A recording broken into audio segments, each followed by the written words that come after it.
நீங்கள் எதுக்காக இன்ற குழுவுக்கு வந்திருக்கிறேன்? உங்களுக்கு என்ன நோக்கம் இருக்கிறது? உங்களுக்கு கிடைக்க வேண்டியது?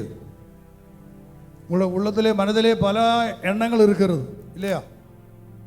ஒரு ஜெபம் நடக்கிறது, கோவிலே ஜெபம் நடக்கிறது, நாங்கள் ஜெபத்துக்கு போகிறேன். ஆனால் அது மட்டுமல்ல, ஆண்டவரே இந்த ஜெபத்தில் தான் கலந்து நான் அங்கே இருக்கும்போது எனக்கு ஆண்டவரின் வல்லமை எனக்கு பெற்றுக்கொள்ள வேண்டும், அப்படி ஒரு நோக்கம் உங்களுக்கு உள்ளத்தில் இருக்கா? என்னுடைய தமிழ் அவ்வளோ நல்லது கிடையாது. நான் தமிழ் பேசி ரொம்ப காலமாச்சு, உண்மையை சொல்கிறேன். ஆனால் என்னுடைய விருப்பம் எனக்கு ஆண்டவரின் ஊழியம் செய்யணும். 988ஆம் ஆண்டிலே 937 வருஷத்துக்கு முன்னாடியே ஆண்டவர் இயேசு என் வாழ்க்கையை மாற்றினார். துயாவின் வல்லமையை எனக்கு கொடுத்தார். அதில் இருந்து எனக்கு ஒரே ஒரு நோக்கம், எனக்கு ஆண்டவர் ஊழியம் செய்யணும், ஆண்டவருக்காக வேண்டி என் உயிரை கொடுக்கணும். 989ஆம் ஆண்டிலே நான் இருக்கக்கூடியது கேரளாவிலே, நீங்கள் கேள்விப்பட்டிருக்கோம், மூணார் தெரியுமா இல்லையா? மூணார் பக்கத்தில் இடம் இருக்குது.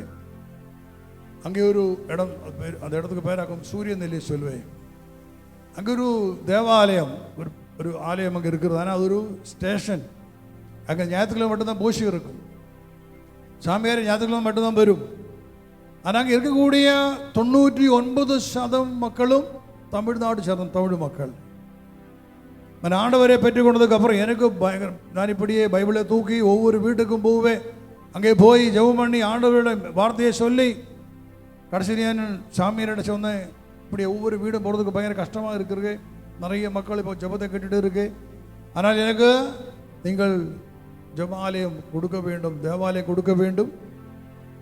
அது மெய் மாதம் 989ஆம் ஆண்டு மெய் மாதம் 30 நாள் எனக்கு அந்த ஆலயத்தில் எனக்கு நிறைய வார்த்தையை தெரிவிக்க வேண்டும். அவர் சொன்னேன், நல்லா செய்யுங்க. அப்படியே மெய் மாதம் 2ஆம் தேதியிலே இருந்த நான் அங்கே கடவுளுடைய வேலையை செய்ய தொடங்கினேன்.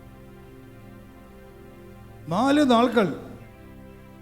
நாட்கள் அங்கே ஜெபமால, அப்புறம் இறைய வசனங்கள். 4 நாட்கள் நான் மலையாளத்திலே நான் பேசிக்கிட்டே இருந்தேன். 4ஆம் நாள் கூட்டம் முடிச்சு போகும்போது எனக்கு ஒரு சந்தேகம், ஆண்டவரே நான் மலையாளத்திலே பிரசங்கம் செஞ்சுட்டு இருக்கிறேன், அங்கே இருக்கக்கூடிய அவங்க அத்தனை பேரும் தமிழ் பேசக்கூடிய மக்கள், நான் சொல்ல ஏதாவது உங்களுக்கு புரியுமா எனக்கு தெரியலை.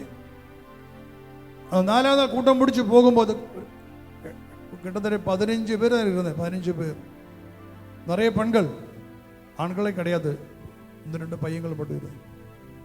ஆனால் 4ஆம் நாள் கூட்டம் முடிச்சு போகும்போது நான் இப்படி ஒரு ஜெபம் பண்ணி, ஆண்டவரே நாளைக்கு நான் வந்து நம்மளோட வார்த்தையை நான் பேசும்போது ஆண்டவர் எனக்கு ஒரு வல்லமை தேவை இருக்குது.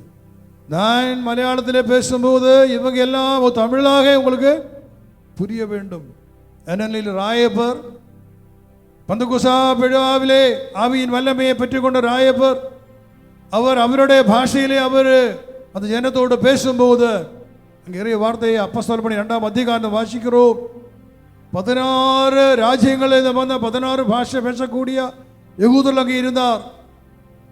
அவங்களுக்கெல்லாம் ராயப்பரை பேசி ஒரே பாஷையில் பேசும்போது அந்த 16 மக்கள் 16 பாஷக்காருக்கும் 16 பாஷையாக புரிஞ்சது. இங்கே தமிழ்நாட்டில் யாராக போயிருந்தா அவங்களுக்கு தமிழாக, கேரளாவில் போயிருந்தா தமிழ் மலையாளமாக, அப்படியே 16 ராஜ்யங்களில் போயவங்களுக்கு 16 பாஷையிலே புரிகிறது. இப்போ நான் ஜெபிச்ச ஆண்டவரே, எனக்கு நான் நாளைக்கு நான் மலையாளத்திலே பேசும்போது அவங்க எல்லாம் அது தமிழாக நீ கொடுக்க வேண்டும். எனக்கு பெரிய நம்பிக்கை. அடுத்த நாள் 5ஆம் நாள் ஜெபத்துக்கு இப்படி வந்து மேடை ஆல்டரில் வந்து மைக்கு எடுத்து நான் மலையாளத்தில் ஜெபம் பண்ணி அப்புறம் மலையாளத்திலே என்னோட பிரசங்கம் தொடங்கிவிட்டான். இப்போ எனக்கு நம்பிக்கை இருக்குது, நான் மலையாளத்தில் பேசும்போது ஆண்டவர் அது அவங்களுக்கு தமிழாக கொண்டு போய் அவரெல்லாம் தமிழ் போல புரியும். அப்படி ஒரு விசுவாசம், ஒரு நம்பிக்கை எனக்கு. அந்த நிமிடம் நான் மலையாளத்திலே பிரசங்கம் செய்திருக்கிறேன். ஆனால் 5 நிமிடத்துக்கு அப்புறம் எனக்கே புரியாமல் என்னோட பாஷை தமிழாக மாறிடுச்சு. நான் தமிழ் பேச தொடங்கி, தமிழ் மைக்கு வச்சிருக்குது, நான் தமிழே பேசி பிரசங்கம் பண்ணிட்டு இருக்கேன். எந்த தடையும் இல்லாமல் எனக்கு தமிழ் வாசிக்க இன்னும் தெரியாது, அன்றும் தெரியல. தமிழ் ஒரு வாக்கூட என்னால வாசிக்க முடியல, புரியல. ஆனா அங்கே நிறைய தமிழ் மக்கள் இருக்குதுனாலே அவங்களோட பேசி பழக்கம் மட்டும்தான். ஆனால் ஒரு மேடையில் வந்து ஒரு மைக் எடுத்து தமிழை பேசுறேன்னு சொன்னா அது சின்ன விஷயம் கிடையாது, பெரிய கஷ்டம். ஆனால் ஆவியின் வல்லமை என் மேல் இறங்கி வந்த அன்றுதான் கிட்டத்தட்ட 40 நிமிஷம் 40 மினிட் சமயம் நான் தமிழில் ஒரு நல்ல பிரசங்கம் பண்ணியிருக்கேன். ஹல்லேலூயா. நான் சொன்னேன், அங்கே ஒரு எந்த ஆண்கள் வந்து பள்ளியில் கிடையாது, பெண்கள் மட்டும் தான் பள்ளிக்குள்ள இருக்கிறது, ஸ்திரீகள் மட்டும் தான் இருக்கிறது. என்னுடைய பிரசங்கம் ஒரு 10-15 நிமிடத்துக்கு அப்புறம் நான் பார்க்கறது ஆண்கள் உள்ள ஏறி வருது. ஆண்கள் வந்து அங்கே உட்கார்றது, துண்டெல்லாம் போட்டு அங்கே போட்டு அவங்க அங்கே வந்து உட்கார்ந்துருக்குது. அவங்க வந்து பிரசங்கம் கேட்குது. இந்த கூட்டம் முடிஞ்சப்போ நான் அவங்கள்ட்ட கேட்டேன், என்ன ஐயா நீங்கள் இன்னைக்கு கோவிலுக்கு வந்திருக்கு? நீங்கள் ஞாயிற்றுக்கிழமை வர மாட்டேன், ஏன் இன்னைக்கு நீங்கள் கோவிலுக்கு வந்திருக்கு? இப்போ அவங்க சொல்றது, இந்த மைக்கிலே பேசும்போது பக்கத்தில் வந்து டவுன் இருக்கிறது, சூரியநெல்லி டவுன். இப்போ நீங்கள் மைக்கில் பேசும்போது நாங்கள் நினைச்சோம் ஏதோ சாமியார் தமிழ்நாட்டில் இருந்து வந்திருக்கு, அப்படி தான் பேசிக்கிட்டு இருக்க நினச்சா ஏறி வந்தது. ஆனால் உங்களை தான் நீங்கள் பார்த்தோம். ஹல்லேலூயா, ஹல்லேலூயா. அன்று ஆண்டவர் எனக்கு கொடுத்த ஒரு கிருபை. இன்றும் எனக்கு தமிழ் வாசிக்க தெரியலே, ஆனால் நான் ஆவியிலே, பரிசுத்த ஆவியிலே என் விசுவாசத்தை அர்ப்பணித்திருக்கிறோம். 3-4 மாதத்துக்கு முன்னாடி நாங்கள் சென்னையில் வந்திருந்த ஒரு கான்வென்ட்டில் ஒரு கூட்டம் இருந்தேன். அന്ന് ഞാൻ சொன்னேன், நான் அந்த சிஸ்டர்கிட்ட சொன்னேன், எனக்கு தமிழ் தெரியலே, நான் பரவாயில்ல நீங்கள் வந்து ஜெபம் பண்ணிய போதும். இன்று நான் உங்களோட சொல்கிறது, நீங்கள் வல்லமைக்காக வேண்டி ஜெபிங்க, அது எனக்கு நல்லா தெரியும். ஆண்டவர் உங்களை எல்லாம் നിങ്ങൾ വിശ്വസിച്ചാൽ உங்களுக்கெல்லாம் தூய ஆவியின் வல்லமை அவர் கொடுப்பார். ஹல்லேலூயா, ஹல்லேலூயா. இந்த ஒரு நாள் நம்மை பூர்ணமாக ஆண்டவருக்கு அர்ப்பணிப்போம். அவர் வார்த்தையை அவர் அனுப்பி, இந்த வார்த்தையினால எனக்கு விடுதல் பெற வேண்டும். அன்று 989 மே மாசத்திலே அதில் இருந்து நான் பல இடங்களில் போய் தமிழில் பிரசங்கம் செஞ்சிருக்கிறேன். இந்த சென்னையிலே ஆரம்ப காலம் முன்னாடி 10-20 வருஷத்துக்கு முன்னாடி கோடம்பாக்கம் இந்த சர்ச்சில் வந்து ஒரு கன்வென்ஷன் நடத்தி இருக்கிறது. அம்பத்தூரிலே கடவுள் எனக்கு ஒரு வாய்ப்பு, இப்படியில் பல இடங்களில் வந்துருக்குது. ஆனால் ரொம்ப வருஷமாக இப்போ எனக்கு தமிழ் மாட்டு எந்த பந்தமும் கிடையாது. நான் பல இடங்களில் போகிறது, பல ஊர்களில் போயிட்டு இருக்கிறது ஊழியத்தாக வேண்டி. ஆனால் எனக்கு நேற்றுக்கு நான் ஒரு காரியம் இந்த சகோதரருடைய சொன்னேன். 1989 கடவுள் எனக்கு கொடுத்த ஒரு அழைப்பு, தமிழ் மக்களோடு இறைய வார்த்தையை சொல்லுதுக்கார். ஆனால் அன்னைக்கு தமிழ் தான் எனக்கு புரியாத ஒரு பாஷையில் ஆண்டவர் எனக்கு வல்லமை கொடுத்தது, தமிழ் பேசுறதுக்கு வல்லமை கொடுத்தது. அதே தூய் ஆவியானவர் இன்றும் அதே வல்லமையை கொடுத்து என்னையும் உங்களையும் ஆசீர்வதிக்கட்டும். ஹல்லேலூயா, ஹல்லேலூயா. நாம் நிறைய வசனத்தை வாசிப்போம்.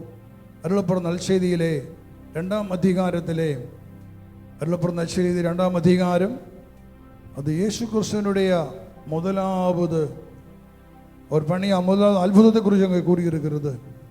வாசிக்க முடியுமா? 2ஆம் அதிகாரம் 1 முதல் வசனம். யோவான் நற்செய்தி அதிகாரம் 2 1 முதல். 3ஆம் நாள் கலிலேயாவில் உள்ள கானாவில் திருமணம் ஒன்று நடைபெற்றது. இயேசுவின் தாயும் அங்கு இருந்தார். இயேசுவும் அவருடைய சீடரும் அத்திருமணத்திற்கு அழைப்பு பெற்றிருந்தனர். திருமண விழாவில் திராட்சை ரசம் தீர்ந்து போகவே இயேசுவின் தாய் அவரை நோக்கி, திராட்சை ரசம் தீர்ந்து விட்டது என்றார். இயேசு அவரிடம், அம்மா, அதை பற்றி நாம் என்ன செய்ய முடியும்? எனது நேரம் இன்னும் வரவில்லையே என்றார். இயேசுவின் தாய் பணியாளரிடம், அவர் உங்களுக்கு சொல்வதையெல்லாம் செய்யுங்கள் என்றார். யூதரின் தூய்மை சடங்குகளுக்கு தேவையான 6 கல் தொட்டிகள் அங்கே இருந்தன. அவை ஒவ்வொன்றும் 2-3 குடம் தண்ணீர் கொள்ளும்.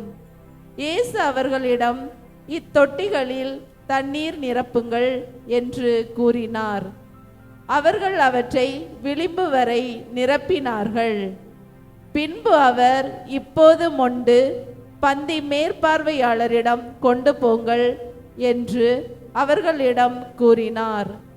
அவர்களும் அவ்வாறே செய்தார்கள். பந்தி மேற்பார்வையாளர் திராட்சை ரசமாய் மாறியிருந்த தண்ணீரை சுவைத்தார். அந்த ரசம் எங்கிருந்து வந்தது என்று அவருக்கு தெரியவில்லை. தண்ணீர் மொண்டு வந்த பணியாளருக்கே தெரிந்தது. ஆகையால் பந்தி மேற்பார்வையாளர் மணமகனை கூப்பிட்டு, எல்லாரும் நல்ல திராட்சை ரசத்தை முதலில் பரிமாறுவர். யாவரும் விருப்பம் போல குடித்தபின் தான் தரம் குறைந்த ரசத்தை பரிமாறுவர். நீர் நல்ல ரசத்தை இதுவரை பரிமாறாமல் ஏன் வைத்திருந்தீர் என்று கேட்டார். இதுவே இயேசு செய்த முதல் அரும் அடையாளம். ஹல்லேலூயா. ஹல்லேலூயா. சத்தமோட ஹல்லேலூயா. ஹல்லேலூயா. அவே மரியா, அவே மரியா. ஹல்லேலூயா എന്ന് சொன்னா என்ன அர்த்தம் புரியுமா? ஹல்லேலூயா എന്ന് சொன்னா அதுக்கு என்ன அர்த்தம்? അതൊരു இப்ரூ வாக்கு. அது தமிழோ மலையாளமோ இங்கிலீஷோ கிடையாது. அது இயேசுனுடைய அந்த யகூதர்கள் பேசக்கூடிய பாஷை ஹீப்ரு. அதுக்கு அர்த்தம் இதாகும் ஹல்லேலூயா. ஹாலு சொன்னால் പ്രൈസ്, இங்கிலீஷில் நாம் புகழ் ஸ்துதி. പ്രൈஸ் யாம் சொன்னால் யாகுவே கடவுள், கடவுளுக்கே புகழ். ஹல்லேலூயா. சத்தமோட ஹல்லேலூயா. ஹல்லேலூயா. அந்த அந்த அந்த ஹல்லேலூயாவுக்கு பெரிய வல்லமை இருக்கிறது. நான் ஒவ்வொரு தடவை ஹல்லேலூயா சொல்லும்போது നമ്മുടെ കെട്ടുകൾ அவுக்கப்படுகிறது. ஹல்லேலூயா. அதனால் வல்லமையுள்ள ஒரு வார்த்தை, ஆவியின் வல்லமையை கொண்டு வருவதற்கு தகுதியுள்ளொரு வார்த்தை ஹல்லேலூயா. ஹல்லேலூயா. இதோ கானாவிலே, கலீலியிலே கானாவில் ஒரு திருமணம், விருந்து நடக்கிறது. இதே வார்த்தை சொல்லுறது, இயேசுவின் தாய் அங்கே அந்த விருந்துக்கு அங்கே இயேசு அங்கே தாய் இருந்தார். இயேசுவினுடைய சீடர்கள், இயேசுவும் சீடர்களும் அந்த விருந்துக்கு அழைக்கப்பட்டோம். அந்த விருந்து நடந்து வரும்போது ராசரசம் தீர்ந்து போனது. இயேசுவின் தாய் ஓடி வந்த இயேசுவோட சொல்றது, அவங்களுக்கு ராசரசம் இல்லைன்னு சொல்றது.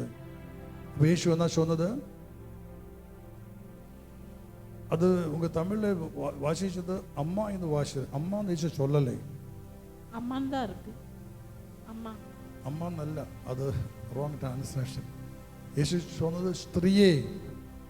தமிழ் வாக்கு தானே ஸ்திரீ, அப்படியே கூப்பிட்டேன், ஸ்திரீயை தான் கூப்பிட்டேன். அப்போ இயேசு சொல்றது, எனக்கு இனி என் டைம் இனி ஆகலை. அப்போ அப்படி இயேசு சொல்லும்போது அவருடைய தாய் திரும்பி போகாமல் என்ன செய்தது? அங்கே இருந்த வேற காலோட சொல்றது, அவன் செய்து போல், அவன் சொல்லும் போல நீங்கள் செய்யுங்கள், அவன் சொல்றது போல நீங்கள் செய்யுங்கள். இயேசு சொன்ன, எனக்கு டைம் ஆகலை, நீ எனக்கு டைம் ஆகலை. ஆனா அப்படி அவர் சொல்லும் போதும் மாதா சொல்றது, வேலைக்காரோட சொல்றது, அவன் சொல்லும் போல செய்யுங்கள். அப்படியே பரிசுத்த அம்மா அப்படி சொல்லும் போது அது இயேசுடைய காதிலே பட்டார். நான் சொல்லும் போல அவர்கள் செய்ய வேண்டும். அந்த ஒற்ற வார்த்தை, அந்த ஒற்ற வார்த்தை இயேசுவின் உள்ளத்தில் இருந்த ஆவியே வல்லமை கொடுத்தார். இயேசு சொன்ன, எனக்கு டைம் ஆகலை. அப்படி சொன்ன இயேசு இந்த மாதாவினுடைய ஒரு ஒற்ற வார்த்தையை பெற்றுக்கொண்ட நிமிடத்திலே அந்த அபிஷேகத்தை உணர்த்தார். இந்த அபிஷேகம் உணர்ந்த போது சீக்கிரமா அவர் சொல்றது, அங்கே 6 பாத்திரங்கள் பார்த்தது. இயேசு சொல்ல, அந்த பாத்திரங்களிலே தண்ணீரை ஊற்றுங்கள். ஒற்றை நிமிடத்திலே அது நடந்தது. பிரியமானவர்களே, அந்த அதிசயம் நடக்கிறதுக்கு முன்னாடி, அதுக்கு 43 நாள் முன்னாடி இயேசு இனி ஒரு இடத்துல இருந்தேன். எங்க தெரியுமா? இயேசு ஜோர்தானுக்கு போனேன். வாசிக்கிறது லூக்கா நற்செய்தியிலே, லூக்கா 3:21 முதல் வசனம். இயேசு திருமுழுக்கு பெறுதல். மக்கள் எல்லாரும் திருமுழுக்கு பெறும் வேளையில் இயேசுவும் திருமுழுக்கு பெற்று இறைவனிடம் வேண்டிக் கொண்டிருந்த போது வானம் திறந்தது. தூய ஆவி புறா வடிவில் தோன்றி அவர் மீது இறங்கியது. அப்பொழுது என் அன்பார்ந்த மகன் நீயே, உன் பொருட்டு நான் பூரிப்படைகிறேன் என்று வானத்திலிருந்து ஒரு குரல் ஒலித்தது. பாருங்க, இயேசு ஸ்நாபக அருளப்படும் கடந்து வந்து ஸ்நானத்தை பெற்றுக்கொள்கிறது. அந்த தூயாவி அவர் பெற்றுக்கொண்டார் அந்த நாளிலே. அப்புறம் தான் வாசிக்கிறது 4ஆம் அதிகாரத்திலே 1வது வசனம். 4ஆம் அதிகாரம் 1வது வசனம். இயேசு தூய ஆவியால் ஆட்கொள்ளப்பட்டு யோர்தான் ஆற்றை விட்டு திரும்பினார். பின்னர் அவர் அதே ஆவியால் பாலை நிலத்திற்கு அழைத்து செல்லப்பட்டார். ஹல்லேலூயா. ஜோர்தானிலே வைத்து தூய ஆவி இயேசு மேல் இறங்கி வந்தார். இயேசு ஆவினாலே நிரப்பப்பட்டது. ஆனால் அப்புறம் அதே ஆவி இயேசுவே பாலைவனத்தை கூட்டி செல்லுகிறது. 40 நாட்கள் அங்கு இயேசு உபவாசத்தோட ஜெபத்தோட 40 நாட்கள் அந்த பாலைவனத்திலே. அப்புறம் என்ன நடந்து பாருங்க, லூக்கா நற்செய்தி 4ஆம் அதிகாரத்திலே 14வது வசனம். பின்பு இயேசு தூய ஆவியின் வல்லமை உடையவராய் கலிலேயாவுக்கு திரும்பி போனார். ஹல்லேலூயா. பாருங்க, அந்த 40 நாட்கள் இந்த பாலைவனத்திலே அவர் ஜெபத்திலே இருந்த அப்புறம் ஆவியின் வல்லமையை பெற்றுக் கொண்டிருக்கிறது. ஹல்லேலூயா. ஸ்நானத்தை பெற்றுக்கொண்ட போது அவர் மேல் தூய ஆவி வந்து அவரை நிரப்பியிருக்கார். ஆவினாலே அவர் நிரப்பப்பட்டிருக்கிறது. ஆனால் 40 நாள் ஜெபம் பண்ணி 40 நாளுக்கு அப்புறம் பெரிய வல்லமையை பெற்றுக்கொண்டவராக அவர் கலிலேயாவுக்கு மடங்கி செல்லுகிறது. ஹல்லேலூயா. இப்போதான் இங்கே அருளப்படும் நற்செய்தியிலே வாசிச்சோம், கானாவிலே கலிலேயாவிலே கானாவில் ஒரு திருமணம் நடந்தது.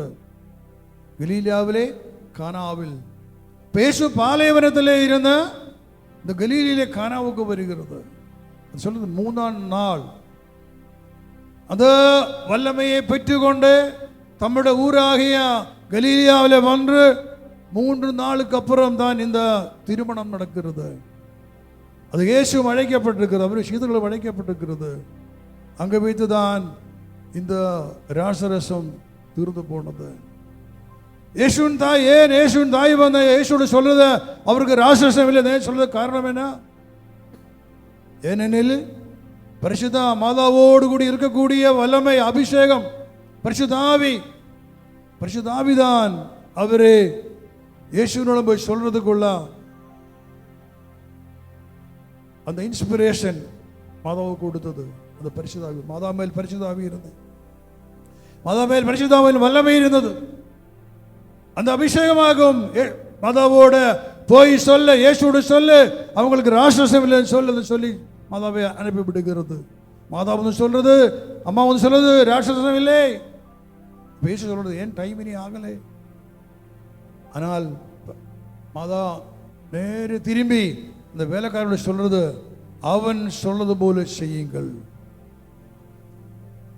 அங்க வைத்து தன்னை அம்மா நல்ல கூப்பிட்டு அழைத்தது ஸ்திரீயே. இங்கிலீஷ் ஆங்கிலத்திலேயும் மலையாளத்திலேயும் மற்ற எல்லா பாஷைகளும் அப்படியே போட்டிருக்கு ஸ்திரீ, உமன். அவர் ஸ்திரீ, ஒரு அனுப்பப்பட்ட பரலோகத்தில் அனுப்பப்பட்ட ஸ்திரீ. அதனால இயேசு அவரை அப்படி கூப்பிட்டது, ஸ்திரீ என்று கூப்பிட்டது. அப்போ பரிசுத்த அம்மா அப்படி சொல்லும் போது, டைம் ஆகலை சொல்லும் போது மாதா சொன்னேன், அந்த வேலைக்காரோட சொல்லுது, அவன் சொல்லுவது போல செய்யுங்கள். அது இயேசுவின் காதிலே பட்டது. இயேசுக்கு புரிஞ்சது, தான் ஏதாவது சொல்ல வேண்டும், தான் சொன்னதான் அவர்கள் ஏதோ செய்ய வேண்டும் இருக்கிறது. இயேசு அப்போ 6 கல்பறைகள் அங்கே பார்க்கிறது. இந்த கல் பாத்திரங்களை பார்த்து இந்த வேலைக்காரோட சொல்றது, fill the jars, அந்த பரணிகளில் எல்லா பாத்திரங்களை வெள்ளத்தை நிரப்புங்கள். அவங்க இதில் எல்லாம் தண்ணீரை ஊற்றி அது பூரா நிரப்பப்பட்டது.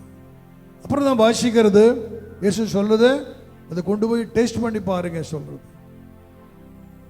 அது வீணாக மாற்றப்பட்டது. அங்கே யாரு அந்த அதிசயத்தை செய்தது? யார் அந்த அற்புதத்தை செய்தது? இயேசு அங்கே எந்த ஜெபமும் செய்யல.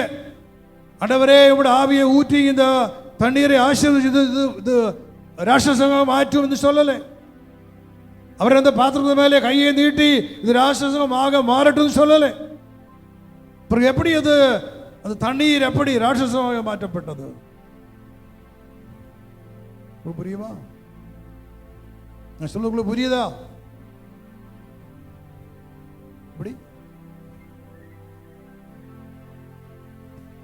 அந்த வெள்ளத்தை, அந்த பன்னீரை அது ராட்சசகமாக மாற்றப்பட்டதற்கு காரணம் அந்த வெள்ளத்தை மேல் இறங்கிய வந்த அபிஷேகம், இயேசுவின் உள்ளத்தில் இருந்த தூய ஆவியின் அபிஷேகம் அந்த வெள்ளத்தை வீணாக ராட்சசமாக மாற்றிவிட்டது. ஹல்லேலூயா. இயேசு அங்கே எந்த சொல்லலை, இது இயேசு இது அற்புதம் நடக்கட்டும், இந்த தண்ணீர் பூரா இதை ராட்சசமாக மாறட்டும் அப்படி சொல்லலே. இயேசு மார்க்கத்துக்கு கையெழுப்பி ஜெபம் பண்ணலே. அவர் ஒரு வார்த்தை மட்டும் சொன்னேன், ஃபில் த ஜார்ஸ், அந்த பாத்திரங்களை நெருப்புங்கள் தண்ணீரினாலே. அது மட்டும் தான் இயேசு சொன்ன வார்த்தை. அது வேலைக்காரங்கள் அது விசுவசிச்சு எந்த மறு கேள்வியும் கேட்காமல் அவங்கள் அந்த பாத்திரங்கள் எல்லாம் தண்ணீரினால் நிரப்பி இருக்கிறது. அது பூரா நிரப்பப்பட்ட போது அப்படியே அது ராட்சசகமாக மாற்றப்பட்டிருக்கிறது. அது அபிஷேகத்தின் வல்லமை. அதாவது நாம் லூக்கா 4 அதிகாரம் 14 வாசித்திருக்கிறோம். 40 நாள் ஜெபம் பண்ணி அவர் பெரிய வல்லமையை பெற்றுதான் அவர் திரும்பி வந்திருக்கிறது. எங்க திரும்பி வந்திருக்கிறது? கானாவுக்கு, கலிலேயில கானாவுக்கு திரும்பி வந்திருக்கிறது. ஆனா அப்போ இயேசுவுக்கு புரியலை, தன்னுடைய டைம் ஆயிருச்சு. அந்த இயேசுக்கு புரியலை, இயேசுக்கு வெளிப்பட்டு கிடைக்கல அது. ஆனாலும் மாதாவுக்கு வெளிப்பட்டு கிடைச்சது. மாதாவில் குடியிருக்கும் தூய ஆவி அம்மாவோட சொன்ன போய் சொல்ல, இயேசுவோட சொல்ல, அவங்களுக்கு ராசரசம் இல்லை என்று சொல்ல. அது கேவலம் ராசரசத்துக்கு வேண்டி அல்ல, மாதா போய் சொல்ல. ஆனால் கடவுளுடைய மகிமை அங்கே வெளிப்படுத்த வேண்டும். இந்த டைம் ஆயிருச்சு, இயேசுடைய டைம் ஆயிருச்சு. ஏனெனில் அவர் ஆவியின் வல்லமையை பெற்றுக் கொண்டிருக்கிறேன். ஆனால் அந்த வல்லமை கடவுளுடைய பெரிய காரியங்கள் செய்ய வேண்டும், அந்த அபிஷேகத்தில் செய்ய வேண்டும். அது மாதா சொன்ன ஒற்ற வார்த்தை, அவன் உங்களோடு சொல்லும் போல செய்யுங்கள் ஒற்ற வார்த்தை. அது இயேசுவின் காதிலே இயேசு கேட்கப்பட்ட இயேசு அந்த வார்த்தையை கேட்ட போது இதோ அவரின் வல்லமை உணர்ந்தான். அவர் வல்லமை, ஸ்பிரிட் வாஸ் அவேக்கன்ட், ஒரு அபிஷேகத்தை உணர்ந்தாருங்க. அந்த நிமிடத்தில் அவர் சொல்லுது, தண்ணீரை ஊற்றுங்கள் இந்த 6 பாத்திரங்களில். அன்றையில் இருந்த 3 வருஷ காலம் இயேசு கிறிஸ்து கர்த்தருடைய தந்தையான கடவுளுடைய அரசுக்காக வேண்டி தன் உயிரை அர்ப்பணித்து அவர் வேலையை செஞ்சிருக்கிறது. அது தொடக்கம். கானாவிலே அந்த திருமணம், அந்த விருந்து, அதான் தொடக்கம், இயேசுனுடைய அற்புதங்களோட தொடக்கம். ஆனால் அங்கே நாம் புரிய வேண்டும், இங்க மாதா அங்கே இருந்தேன். மாதா வந்து சொன்னதான் இயேசு ஒரு அற்புதத்துக்கு வழி துறக்கப்பட்டது.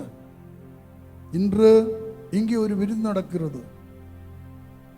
நீங்க சொல்லணும், எனக்கு ஆண்டவரே எனக்கு ஆவியின் வல்லமை இல்லை, நான் இந்த உலகத்திலேயே வாழ்ந்து வருகிறோம், பலவிதமான பாவங்கள் ஈடுபட்டு ஆண்டவரே தவறான வழியிலே வாழ்ந்து வருகிறோம், உடைய பரிசுத்தத்தை நாடுறதுக்கு எனக்கு எந்த தகுதியும் இல்லை ஆண்டவரே. இன்று இந்த ஜெபத்திலே இந்த குழுவிலே ஆண்டவரே எனக்கு தூய ஆவியின் வல்லமையை தேவையாக இருக்கிறோம். இயேசு கூறியிருக்கிறது, பரிசுத்த ஆவி உங்க மேல் வரும்போது நீங்கள் என்ன நடக்கும்? பரிசுத்த ஆவி உங்க மேல் வரும்போது நீங்கள் வல்லமையை பெற்றுக்கொள்வீர்கள். அப்போஸ்தலர் பணி 1ஆம் அதிகாரம் 8வது வசனம் வாசிங்க. அப்போஸ்தலர் பணி 1ஆம் அதிகாரம் 8வது வசனம். பரிசுத்த ஆவி உங்க மேல் வரும்போது நீங்கள் வல்லமையை பெற்றுக்கொள்வீர்கள். ஹல்லேலூயா. ஆனால் தூய ஆவி உங்களிடம் வரும்போது நீங்கள் கடவுளது வல்லமையை பெற்று எருசலேமிலும் யூதேயா சமாரியா முழுவதிலும் உலகின் கடை எல்லை வரைக்கும் எனக்கு சாட்சிகளாய் இருப்பீர்கள் என்றார். ஆமென். ஹல்லேலூயா. நீங்க சொல்லிக் கொடுக்க வேண்டும், எல்லோரும் ஏற்று சொல்ல வேண்டும்.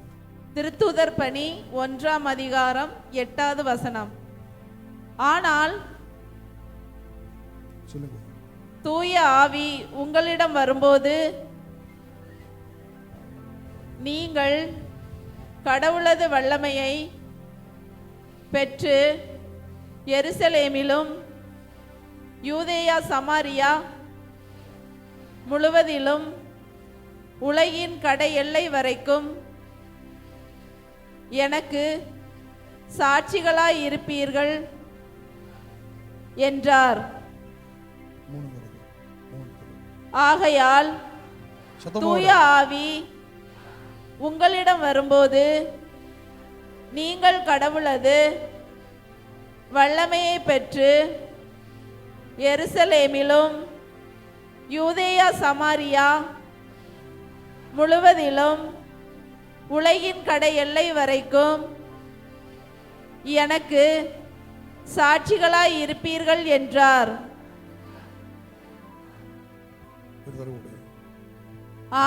ஆனால் தூய ஆவி உங்களிடம் வரும்போது நீங்கள் கடவுளது வல்லமையை பெற்று எருசலேமிலும் யூதேயா சமாரியா முழுவதிலும் உலகின் கடை எல்லை வரைக்கும் எனக்கு சாட்சிகளாய் இருப்பீர்கள் என்றார்.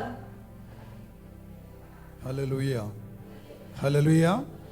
இது ஒரு பெரிய வாக்தத்தம், இயேசு கொடுத்த பெரிய வாக்தத்தம். தூய ஆவி உங்க மேல் வரும்போது நீங்கள் கடவுளின் வல்லமையை பெற்றுக்கொள்வீர்கள். ஹல்லேலூயா.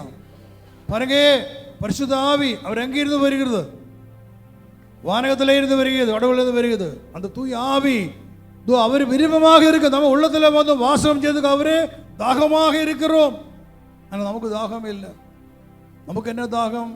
பாவம் செய்யணும், இந்த உலகத்தை சார்ந்தபடி வாழ வேண்டும். 24 மணி நேரமும் மொபைலை வைத்து அதில் என்னமோ இருக்கு, அது பார்த்துட்டே இருக்கணும் இல்லையா?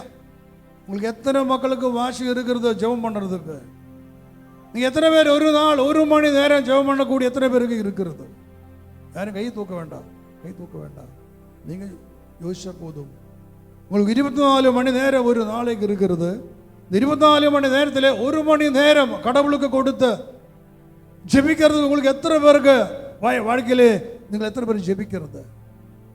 பிரியமானவர்களே, இன்று கடவுள் நமக்கு கொடுத்திருக்கும் அந்த வல்லமை, நீங்கள் சிறு வயதிலே ஞானஸ்நானத்தை பெற்ற போது உங்களுக்கு கிடைச்ச பரிசுத்த ஆவி உங்கள் உள்ளத்தில் இருக்கிறது.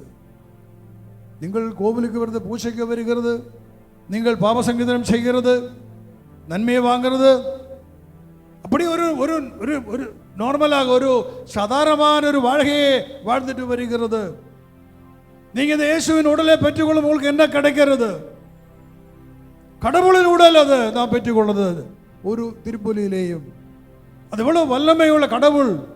இந்த வானத்தை பூமியை கடவுளோட வல்லமையாகும். அந்த கோதம்பு அப்பம் மூலமாக உள்ளத்தில் கடந்து வருகிறது, நல்கருவில் கடந்து வருகிறது.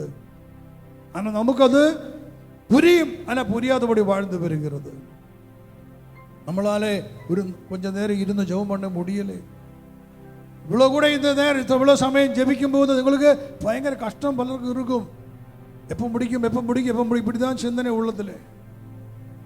நான் எந்த முடிக்க முடிக்காது. நீங்கள் உங்கள் வாழ்க்கையில் உங்களை விடுதலுடைய நாள். ஹல்லேலூயா, ஹல்லேலூயா. நான் இயேசுவை பெற்றுக்கொள்வதற்கு முன்னாடியே 988க்கு முன்னே, அதுக்கு முன்னாடி 3 வருஷம் என் வாழ்க்கையில் கடவுள் இல்லை. எனக்கு பயங்கரமாக நம்பிக்கை இருந்தேன் என் குடும்பத்தில். நாங்கள் 8 மக்கள். இந்த 3வது மகன். அம்மா எங்களை அப்பா எல்லாம் நல்ல கிறிஸ்துவ விசுவாசம் நல்ல பழக்கத்தில் எங்கள் வளர்ந்து வந்தோம். அம்மாவுக்கு பெரிய ஒரு ஒரு ஒரு ஒரு திட்டம், நானும் என் அண்ணனும் குருவான ஒரு புரோகிதர் ஆகணும், பிரீஸ்ட் ஆகணும். ஆனால் எங்கள்கிட்ட கேட்கல. அவர் அப்படி முடிவெடுத்து அதுக்கு வேண்டி அவர் ஜெபம் பண்ணிட்டே இருந்தார். ஆனால் எங்களுக்கு 2 பேருக்கும், ஆனால் என் அண்ணன் இப்போ அமெரிக்காவில் இருக்குது, அவர் அங்கே ஒரு பெரிய ஊழியம் செய்கிறது அங்கிட்டு, நானும் இங்கே கடவுளுக்கு வேலை செஞ்சுட்டு இருக்குது. ஆனால் அந்த 87க்கு முன்னாடி என் வாழ்க்கையில் பயங்கரமான கஷ்டங்கள் ஈடுபட்டு என் நம்பிக்கை கெட்டு போச்சு.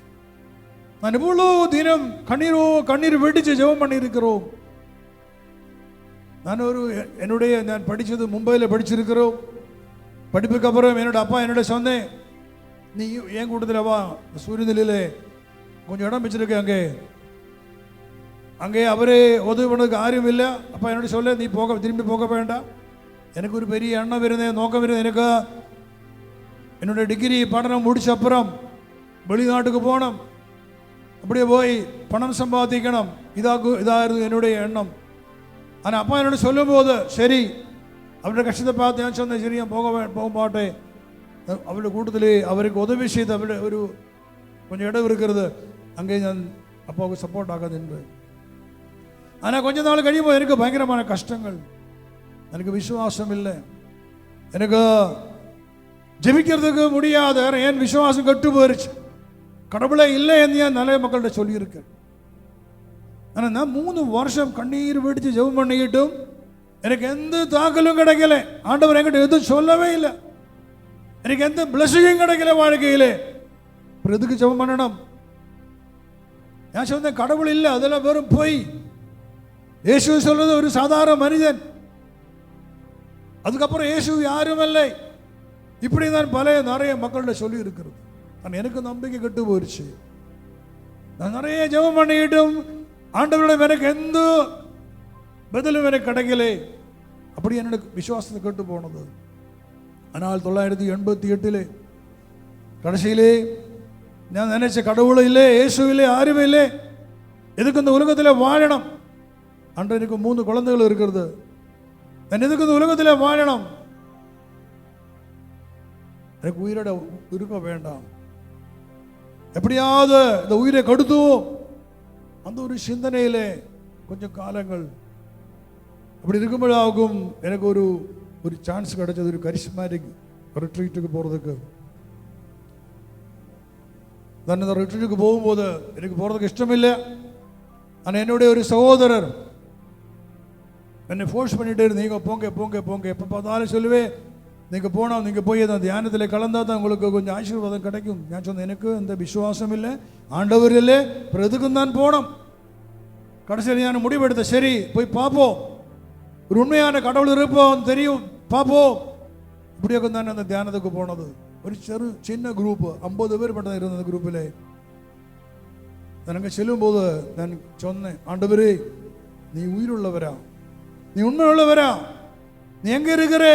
இந்த 3 வருஷம் நான் இப்படியே கண்ணீர் விட்டு ஜெபிச்சுட்ட, ஏன் என் ஜெபத்தை நீங்க ஏற்றுக்கொள்ளாமல் ஏன் இப்படி என்னை கைவிட்டிருக்கோம் ஆண்டவரே? எனக்கு உண்மை புரியணும்.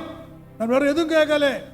6 கடவுள், 6 உண்மையான கடவுள், ஒரு 6 அது எனக்கு புரியணும். அந்த தியானத்தினுடைய 3ஆம் நாள் நைட்டில் தான் அங்கே ஒரு சின்ன ரூம், ஒரு சின்ன சாப்பல்.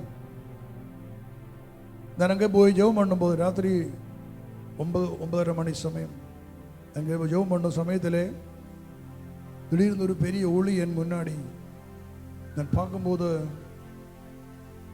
நான் ஒரு சாதாரண மனிதன் சொன்ன இயேசு கிறிஸ்து என் முன்னாடி நிற்கிறது.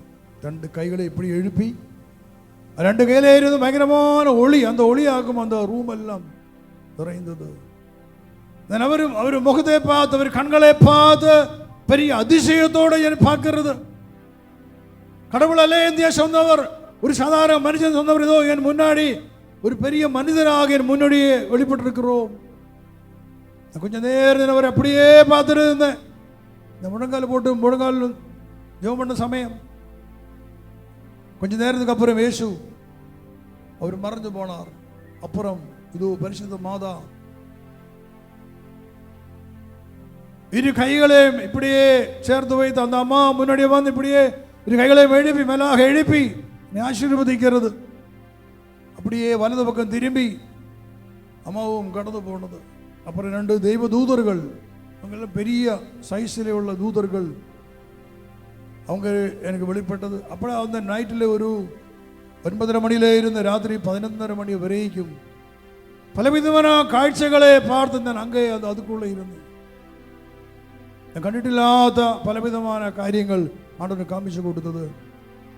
எனக்கு பயங்கரമായ அதிசயம். ஏனெனில் என் வாழ்க்கையிலே நம்பிக்கை கட்டு போன எனக்கு இது எவ்வளோ என்னென்னலாம் காமிச்சு கொடுத்துட்டு இருக்குது. கடைசியிலே 11:30 மணி சமயம் ஆகும்போது நான் பார்த்தது ஒரு பெரிய பேய், ஒரு பெரிய பேய் என் முன்னாடியே. அதை பார்த்ததும் நான் பயந்து அரண்டு நான் அந்த சாப்பல இருந்தேன். ஓடி போறதெல்லாம் நல்ல இருள, வெளிச்சமே கிடையாது.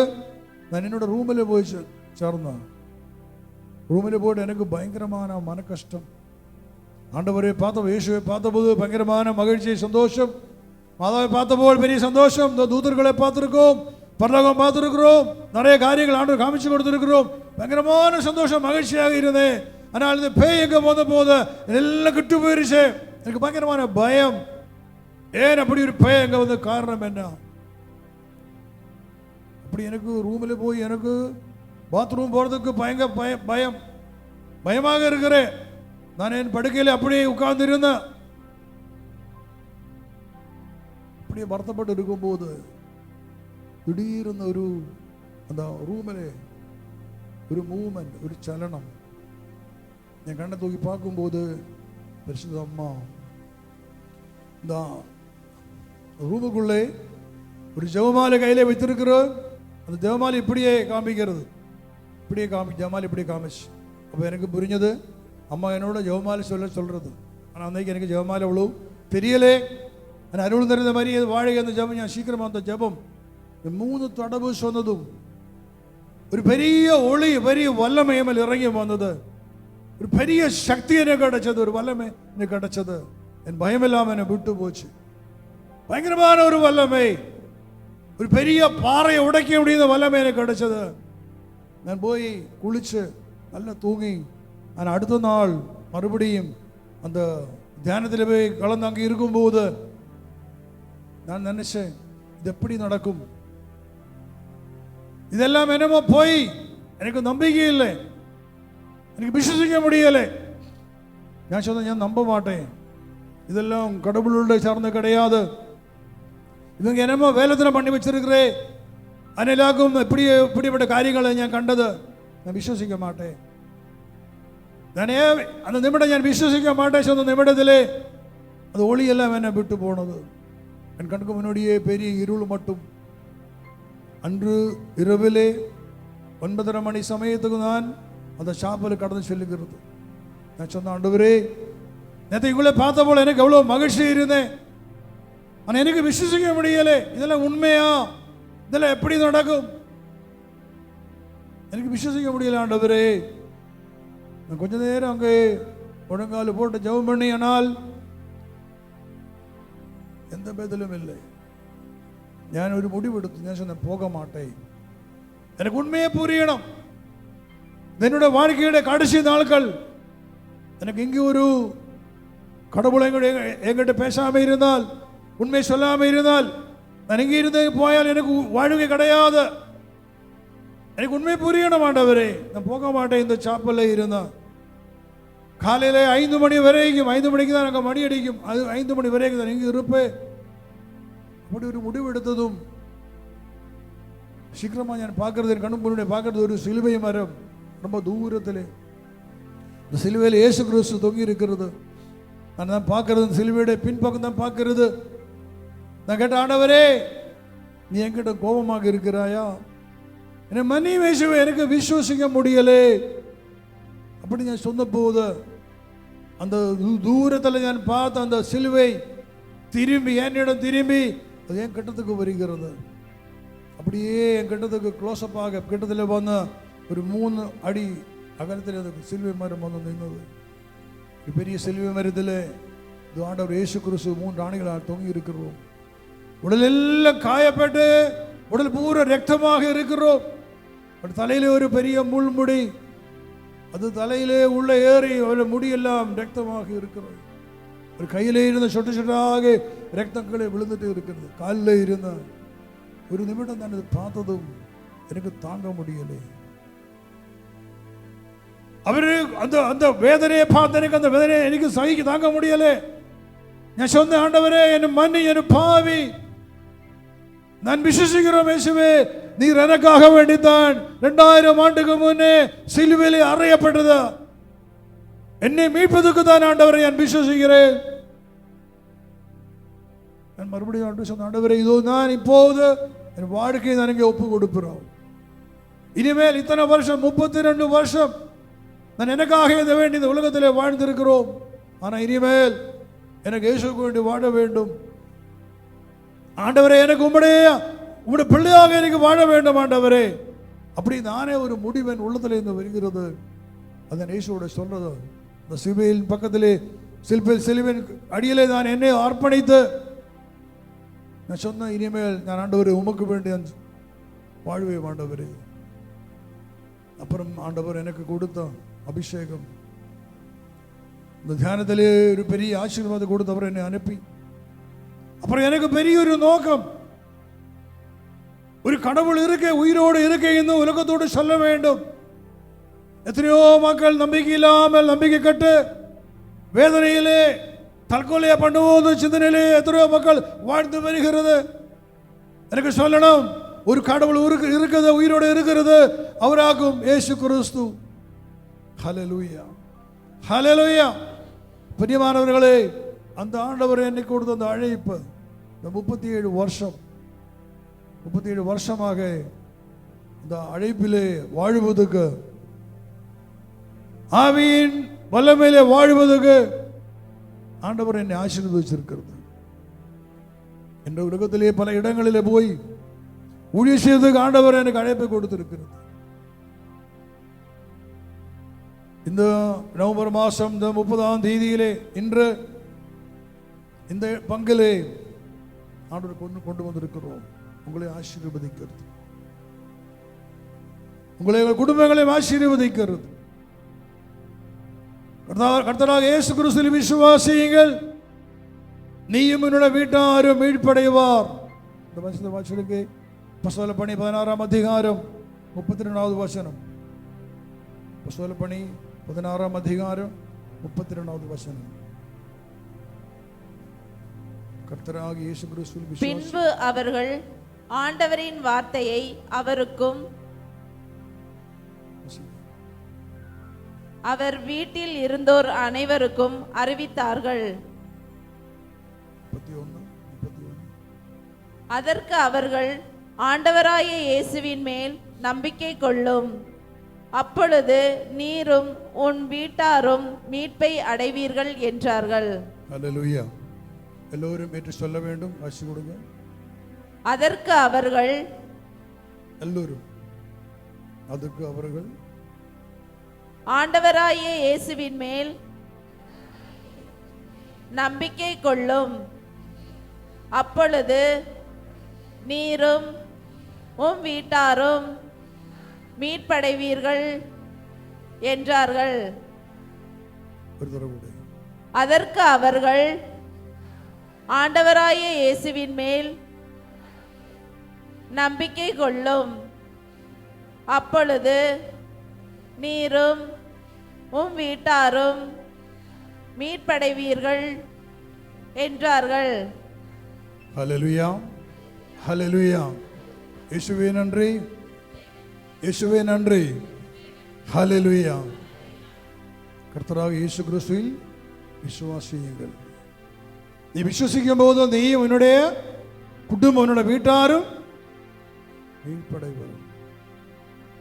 கர்த்தராகிய இயேசுவில் விசுவசியுங்கள். நீங்கள் ஒவ்வொரு மக்களும் இயேசு கிறிஸ்துவில் விசுவசிக்கிறீர்கள் இல்லையா? நீங்கள் இயேசு கிறிஸ்துவில் விசுவசிக்கிறேன், விசுவசிக்கிறதா? ஏன் விசுவசிக்கிறது? ஏன் நீ இயேசுவில் விசுவசிக்கிறது? சொல்லுங்க. ஆனா ஒரு சில மக்களுக்கு புரியும். நிறைய மக்கள் விசுவசிக்கிறது காரணம், நீங்கள் நிறைய மக்களும் ஒரு கிறிஸ்துவ குடும்பத்திலே பிறந்திருக்கிறோம். சிறு வயசுலே உங்களுக்கு அந்த தாய் தந்தையில் சொல்லிக் கொடுக்கக்கூடிய காரியங்கள், இந்த குடும்ப ஜெபங்கள், இது வழியாக உங்களுக்கு இயேசுவை புரியும்.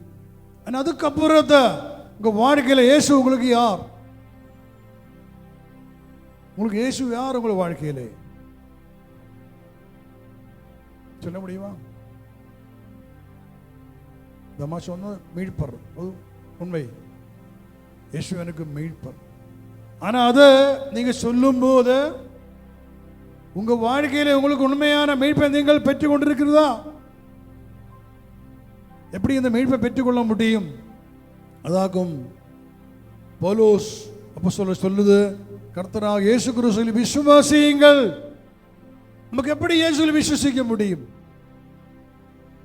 இயேசுனுடைய ஒரு உருவத்தை வைத்து, ஆண்டவரே நான் விசுவாசிக்கிறேன், விசுவாசம் விசுவாசம் ஆகுமா?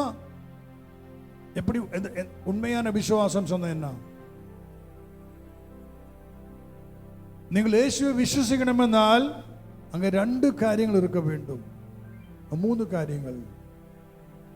ஒன்று, இயேசு நாமத்தை உங்கள் புரிய வேண்டும். 2, நீங்கள் அவருடைய வார்த்தைகளை விசுவாசிக்க வேண்டும். 3, நீங்கள் அவருடைய செய்திகளை விசுவாசிக்க வேண்டும். இந்த 3 காரணம் இயேசுவில் விசுவாசிக்கிறதுல 3 காரணமாகும். அது 2 காரணமான, ஒன்று இயேசுவின் வார்த்தைகள்.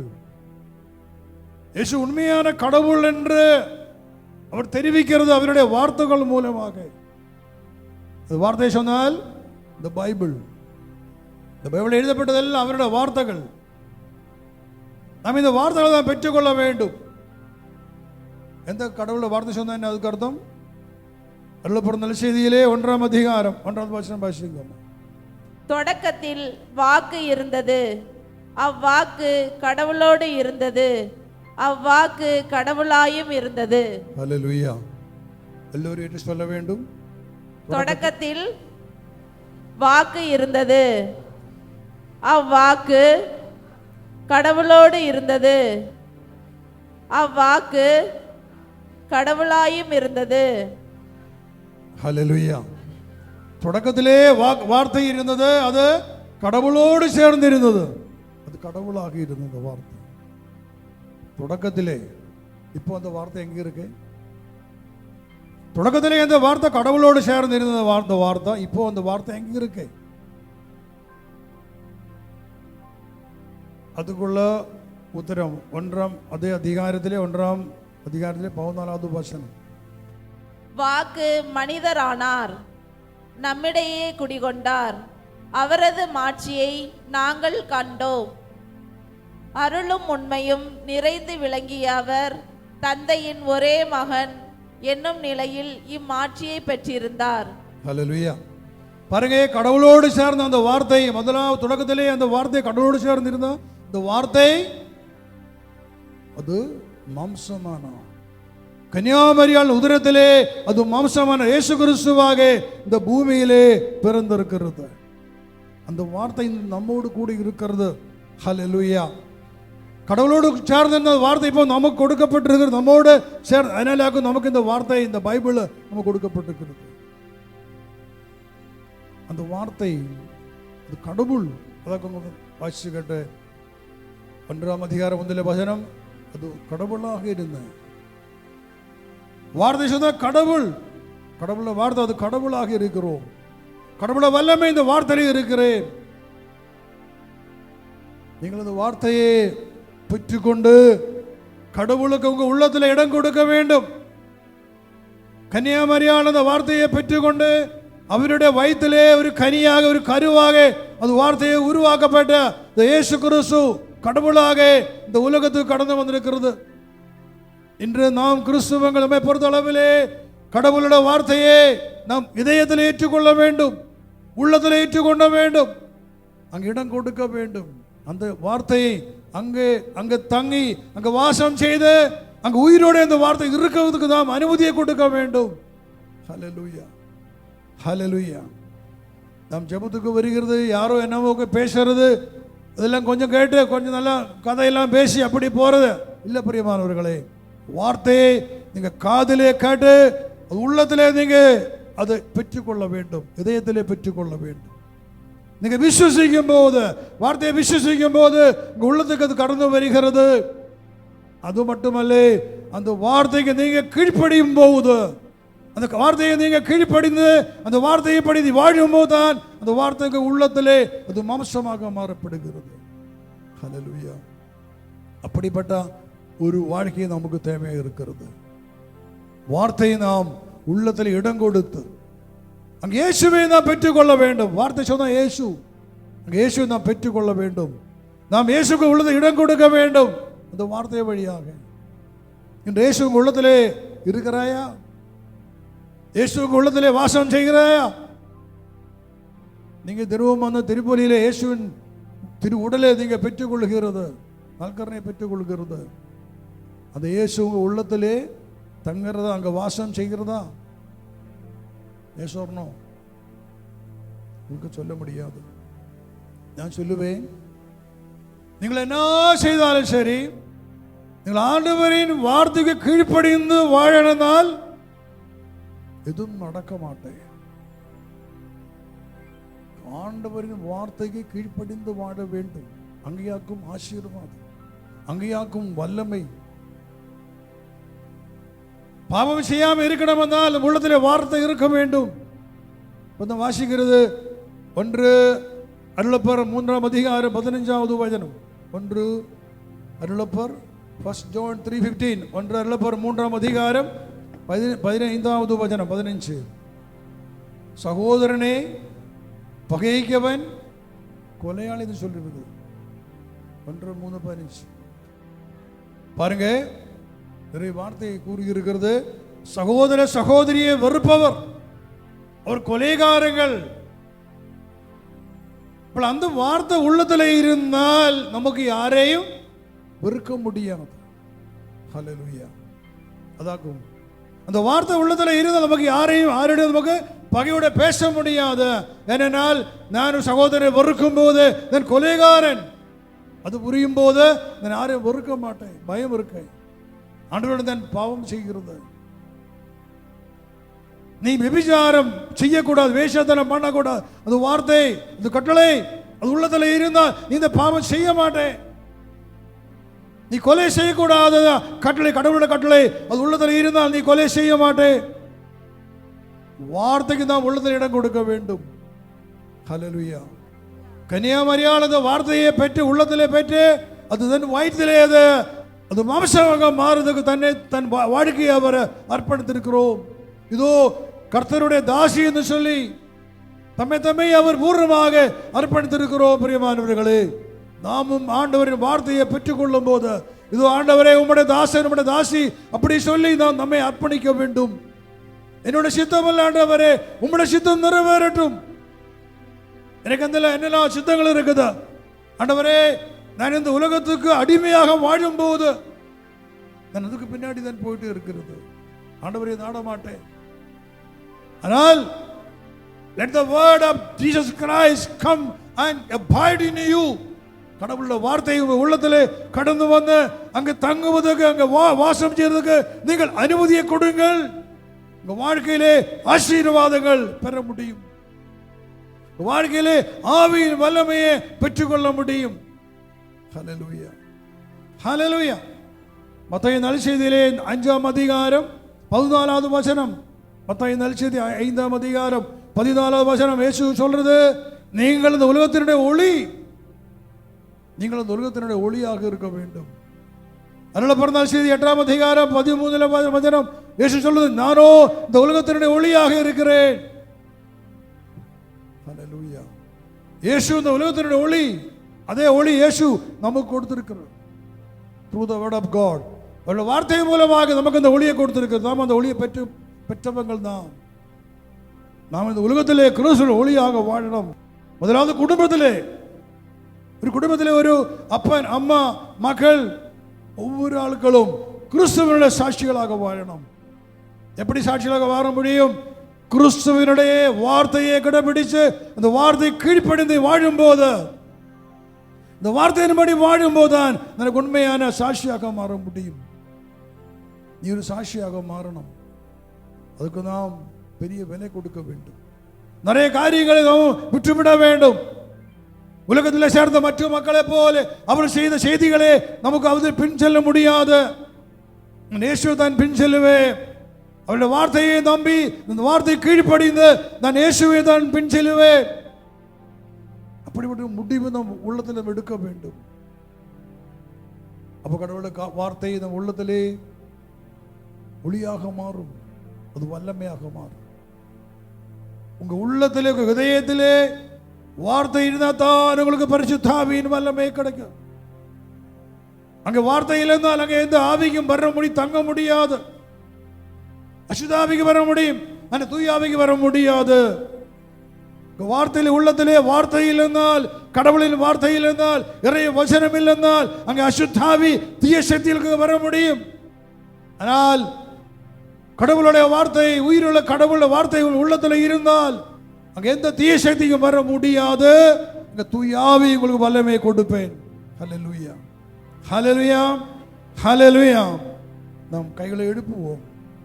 கைகளை எழுப்பி கண்களை மூடி நம் ஆண்டவரை சொல்லுவோம். தந்தையான கடவுள், உங்களை படைத்த ஆண்டவர், உங்க தாயின் வயதிலே அவருடைய பிள்ளையாக அவருடைய சாயலிலே அவர்களை படைத்திருக்கிறோம். உயிர் மூச்சை கொடுங்கள், உயிரை கொடுத்திருக்கிறோம். நீங்கள் கடவுளுடைய பிள்ளை. இதோ சிறு வயசில் உங்களுக்கு ஸ்நானத்தை கொடுத்து உங்களுக்கு தூய் ஆவியை கொடுத்திருக்கிறோம். உங்களுடைய உடல் பரிசுத்த ஆவியுடைய ஆலயம், கடவுள் வாசம் செய்ய வேண்டிய ஆலயம். அது இருளாக அல்ல இருக்க வேண்டியது, அது ஒளியாக இருக்க வேண்டும். பிரியமானவர்களே, உன்னுடைய அழைப்பு பாவம் செய்யறதுக்கு அல்ல, தப்பு பண்றதுக்கு அல்ல. உன்னுடைய அழைப்பு கடவுளுடைய வார்த்தை கீழ்ப்படிந்த உண்மையான கிறிஸ்துவ வாழ்க்கையை வாழ வேண்டும்.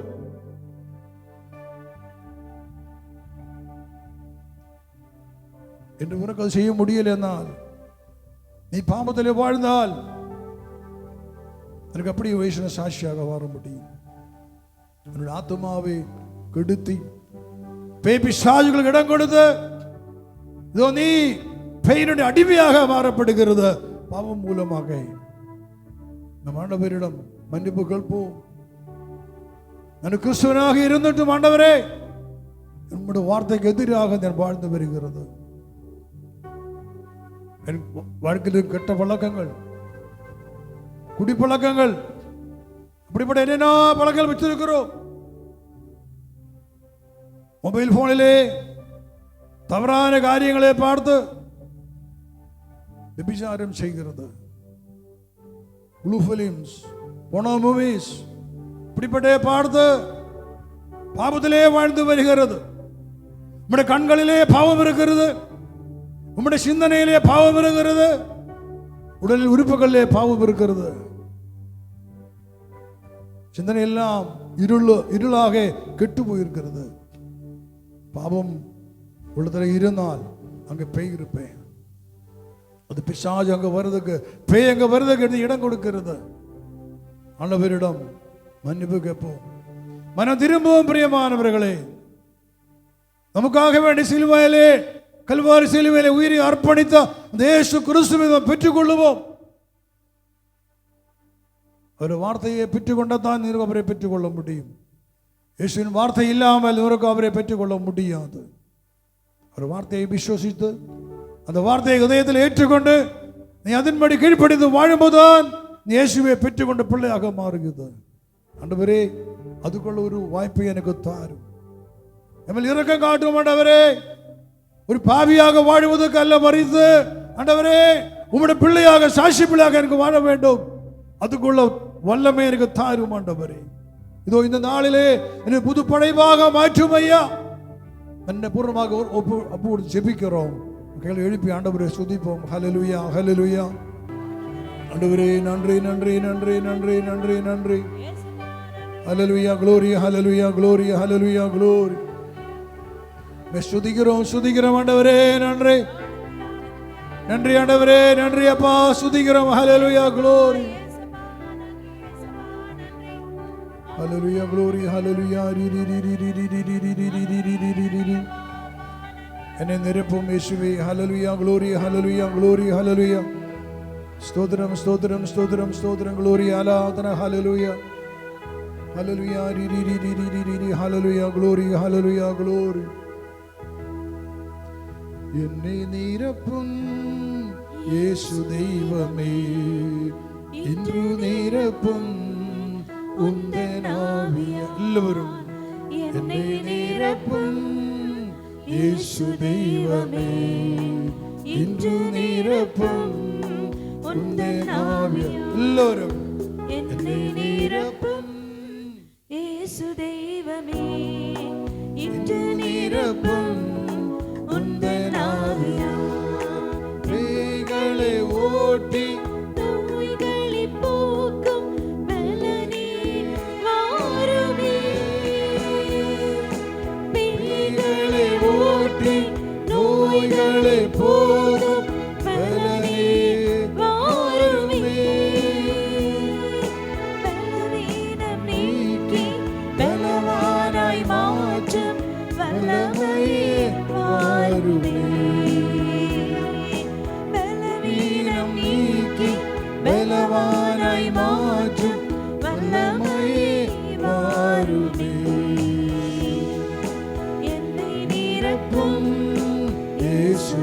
தெய்வமே இன்று நிரப்பும் உந்தன் ஆவியால் என்னை நிரப்பும் இயேசு தெய்வமே இன்று நிரப்பும் உந்தன் ஆவியால் தேற்றரவாய் பரிசுத்த ஆவி தேற்றிட வாருமே தேற்றரவாய் பரிசுத்த ஆவி தேற்றிட வாருமே ஆற்றலை கொடுத்து அன்பால் நிரப்பும் ஆவியே வாருமே ஆற்றலை கொடுத்து அன்பால் நிரப்பும் ஆவியே வாருமே என்னை நிரப்பும் இயேசு தெய்வமே இன்று நிரப்பும் உந்தன் ஆவியால் என்னை நிரப்பும் இயேசு தெய்வமே இன்று நிரப்பும் உந்தன் ஆவியால் என்னை நிரப்பும் இயேசு தெய்வமே இன்று நிரப்பும் உந்தன் ஆவியால் கண்களை மூடுவோம்.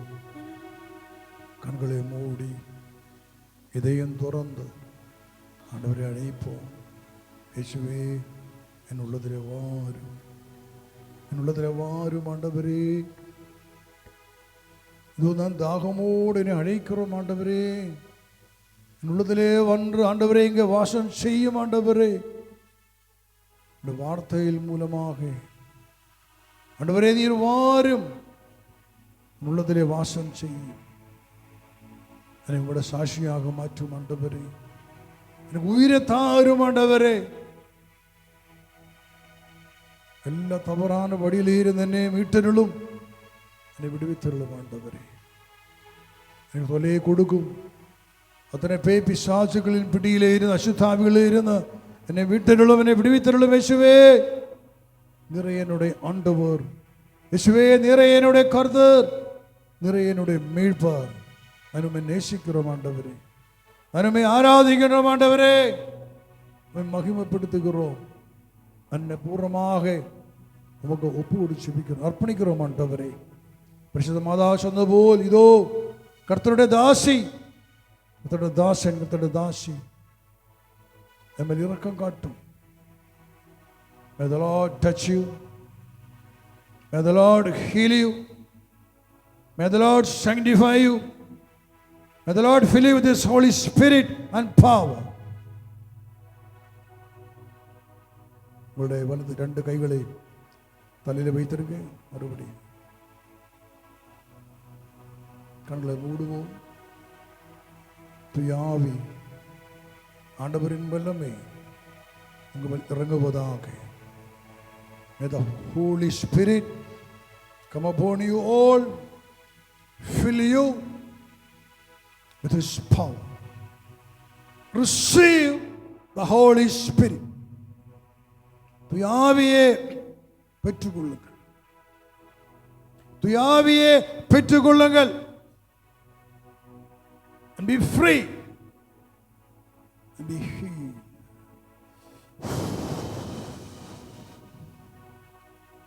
May the Lord touch you, heal you, fill you, make you strong and powerful. Glory, glory. கையில் தலையை வைத்து ஆண்டவரை ஸ்துதிங்க. ஹல்லேலூயா, ஹல்லேலூயா, ஹல்லேலூயா, ஹல்லேலூயா, glory. இயேசுவே நன்றி, ஆராதனை. ஹல்லேலூயா, glory, ஹல்லேலூயா, glory, ஹல்லேலூயா, glory. ஆண்டவரே நன்றி, நன்றி அப்பா, உம்மை ஆராதிக்கின்றோம் ஆண்டவரே. ஹல்லேலூயா, ஹல்லேலூயா, ஹல்லேலூயா, ஹல்லேலூயா, ஹல்லேலூயா, ஹல்லேலூயா, ஹல்லேலூயா, ஹல்லேலூயா, ஹல்லேலூயா. Jesus, Jesus, Jesus, Jesus.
നെഞ്ചോട് ചേർത്ത് പിടിച്ചു.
കർത്താവ് ഉടനെയാ പ്രാശുവിട്ടുള്ള നീരേ ഇവിടെ തിരുവേറ്റിങ്ങനെയാ യേശു ആശീർവദിക്കപ്പെട്ടവരെ.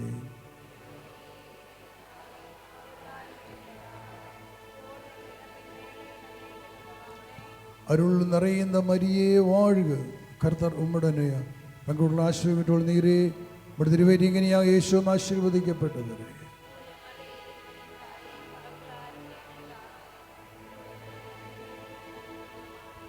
ஆண்டவரே எங்களை மட்டுமல்ல எங்களுடைய இருந்து போன எல்லா முன்னோர்களை ஒப்படி ஜெபிக்கிறோம். பரிசுத்த மரியாள் மூலமாக அவங்களுக்கு எல்லாம் விடுதல் கட்டக்கட்டும். அருள் நிறைந்த மரியே வாழ்க கர்த்தர் உம்முடனேயா உங்களுள்ள ஆசீர்வாதத்தோடு நீரே ஒரு திருவேற்றிங்கனியா இயேசு ஆசீர்வதிக்கப்பட்டவரே. தூய மரியே இறைவனின் தாயே பாவிகளா இருக்கிற எங்களுக்காக இப்பொழுது எங்கள் இறப்பின் வேளையிலும் வேண்டிக் கொள்ளும் ஆமென். உன் கைகளே യേശുவோട് നീട്ടി നൽകുന്ന അവരുടെ കൂടി യേശുവിന് നന്ദി ചെലുത്തുவோம். ആരാധന ഹല്ലേലൂയ ആരാധന ആരാധന യേശുവേ ആരാധന സ്തോത്രം. പിതാവുക്കും സുതനുക്കും പരിശുദ്ധാത്മാവിനും മഹിമ ഉണ്ടാകുവதாக. அதில் இது போல இப்பொழுதும் எப்பொழுதும் என்றென்றும் இருப்பதாக ஆமென். என்ன பண்ணுறது தெரில, வீசிங் வந்துருச்சு. சரி இப்போ நம்மளால ப்ரேயரில் உட்காந்துக்க முடியாதுன்னு தான் நினச்சிட்டு இருந்தேன். பசங்களை யாரையாவது கூப்பிடலாம், 2 பேரில் யாரையாவது ஒருத்தர் கூப்பிடலாம் அப்படின்ற ஒரு ஸ்டேஜ் தான் இருந்தது. சரி எனக்கு கீழே உட்காந்து சில்லுன்னு காற்று அடிக்க அடிக்க வீசிங் அதிகமாகிடுச்சு. இன்னிலரும் என் பேக்கில் இல்லை. சரி அப்போ தான் வந்து கரெக்டாக பாஸ்டர் சொல்கிறாங்க, மாதிரி யாருக்கு என்ன வேணுமோ கேளுங்க, ப்ரேயர் கேட்கப்படும் அப்படின்னு சொல்லும்போது தான் சரி நான் வந்துட்டு சொன்னேன். எனக்கு அந்த ஸ்பாட்டு ஒரு 3 செகண்டில் வந்து எனக்கு உண்மையாகவே உயிர்த்தாண்டவர் என் ஜீவனுள்ள தேவன் எனக்கு குணப்படுத்தி என்னை இங்கே இந்த ப்ரேயரில் உட்கார வச்சுருக்காங்க. அதுக்காக நான் நன்றி சொல்லிக்கிறேன். ஆண்டவருக்கு கோடான கோடி சோஸ்திரமும் நன்றி இந்த நேரத்தில் நான் சொல்லிக்கிறேன். நன்றி நன்றி நன்றி ஏசப்பா, சோஸ்திரம் ஆண்டவரே. எனக்கு ஒரு வாரமாக கால் வந்து சுளுக்கிட்டு நான் மாஸ்க்கே வரல. ஏன்னா காலை மாஸ்க்கு வராமல் இருக்க மாட்டேன், ஈவினிங் மாஸ்க்கும் வராமல் இருக்க மாட்டேன். ஆனால் எனக்கு அந்தளவுக்கு கால் எடுத்து நடக்க முடியல. அது இந்த லாஸ்ட்டு சுண்டு விரலில் ஒரு இடிச்சுக்கிட்டேன் நான். அது 1 மந்த் ஆகுது. திடீர்னு சடனாக லாஸ்ட்டு சண்டே வந்து நான் கோயில் உள்ள ஜவமாலைக்கே வரல. மாஸ்க் அப்போ தான் வந்து, ஏன்னா நடக்க முடியல, கால் அப்படியே வீங்கிட்டு இருந்துச்சு. மஞ்சள் போட்டு அப்படியே தான் வந்தேன். நடக்க முடியாத வந்தேன். கேட்டிசம் கூட எடுக்க முடியல. நான் கிளம்பிட்டேன், ஏன்னா நிற்க முடியல. அப்புறமா நான் வந்து இந்த ஒரு வாரமாக வந்து இந்த 3 நாளாக நான் டாக்டர் பார்த்து அது கொஞ்சம் இதெல்லாம் கொடுத்தோனாங்க. ட்ரீட்மெண்ட் எடுத்தேன். அதுக்கப்புறம் நமக்கு இந்த வாரம் சண்டே வந்து நம்ம தியானம் இருக்குது, நம்ம போக முடியுமா, உட்கார முடியுமா அப்படின்ற மாதிரி நினச்சேன். அது மட்டும் இல்லாமல் கால் தொங்க போட்டு உட்கார போகிறோமே, மதியம் மேலே கால் வீங்கிடும் போல், ரெஸ்ட்டு காலை தூக்கி எங்கன்னா உட்கார வச்சுன்னு வெளியே உட்காந்துடலாமா அப்படிலாம் கூட நான் நினச்சேன். ஆனால் நற்கருணை முன்னாடி இந்த நாள் முழுவதும் இருக்கிறது ஒரு பெரிய ஆசீர்வாதம். அதை நான் உணர்ந்து கொண்டு தான் இருந்தேன். இந்த நேரத்தில் வந்து இந்த ஜபங்கள் எல்லாம் நான் நினைக்கிற மாதிரி ஆகலை. அதான் நான் சொல்ல வர்றது என்னென்னா, அந்த கால் வலியோ அந்த இவ்வளோ நாளாக ஒரு வாரமாக நான் பயங்கரமாக கஷ்டப்பட்டேன். இறங்க முடியாது. கட்டில் மேலேயே தான் படுத்துக்கிட்டு தான் ஜவமாலை சொல்வேன். 4 ஜவமாலை சொல்வேன் டெய்லி. படுத்துக்கிட்டு தான் ஜவமாலை சொன்னேன். அது எங்கள் குரூப்புக்கு அனுப்பினேன். நான் அந்த மாதிரி இருந்தேன். அதனால் இன்றைக்கி வந்து நான் சரி மதியம் மேலே நம்மளுக்கு எப்படியும் கால் கொஞ்சம் வீக்கமாச்சும் வந்துடும் அப்படின்ற மாதிரி தான் நான் பயந்துட்டு தான் இருந்தேன். ஆனால் எந்த ஒரு பிரச்சனையும் இல்லை. கால் நல்லா தெளிவாக இருக்குது. நல்லா மடக்கி பார்க்குறேன். நான் வலி இல்லை. எனக்கே ரொம்ப நேற்று வரைக்கும் கூட அந்த பெயின் அந்த உணர்ந்துகிட்டே இருந்தேன். அது முழுமையாக இல்லை. அதனால் கடவுளுக்கு நன்றி, என் ஆண்டவருக்கு நன்றி. கொடான கொடி ஸ்தோத்திரம்.